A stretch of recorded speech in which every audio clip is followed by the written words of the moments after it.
అద్దంలో ముఖం చూసుకుంటే మీ ముఖం కనిపిస్తుందా, మీకు చంద్రబాబు గారి ముఖం కనిపిస్తుందా? ఒకసారి పరిశీలన చేసుకోండి.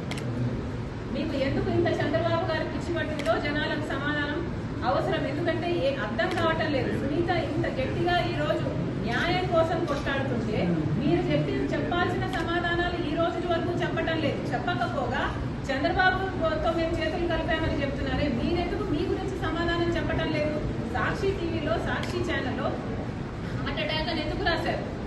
ఇల్లంతా రక్తమైతే, గొడ్డలి వేట్లకు బలైతే, ఆయన తలలోని ఎంకలు బయటకు వస్తే, ఆయన మెదడు బయటకు వస్తే, మరి సాక్షి టీవీలో హార్ట్ అటాక్ అని ఎందుకు చెప్పారు? దానికి సమాధానం చెప్పండి.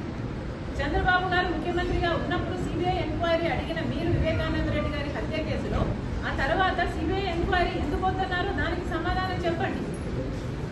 అమాయకంగా నిలబడి చూస్తున్నాడు, ఆధారాలు తుడిపేస్తుంటే అని మీరే మేనమామయ్య గారే చెప్తున్నారే, మరి దానికి ఏం సమాధానం చెప్తారో చెప్పండి. ఇవన్నీ మీ హస్తం లేకపోతే, అవినాష్ రెడ్డి హస్తం లేకపోతే ఎందుకు దాచిపెట్టుకోవాలనుకుంటున్నారు? ఎందుకు సమాధానం చెప్పడం లేదు? 5 సంవత్సరాలు అవినాష్ రెడ్డిని ఎందుకు కాపాడారు? మళ్ళీ అదే అవినాష్ రెడ్డికి అక్యూజ్డ్ గా ఉన్న ఇన్కంపెంట్ ఎంపీకి మీరు ఎందుకు టికెట్ ఇస్తున్నారు? మీకు చంద్రబాబు గారు పిచ్చి పట్టిందేమో అని నాకు అనుమానంగా ఉంది.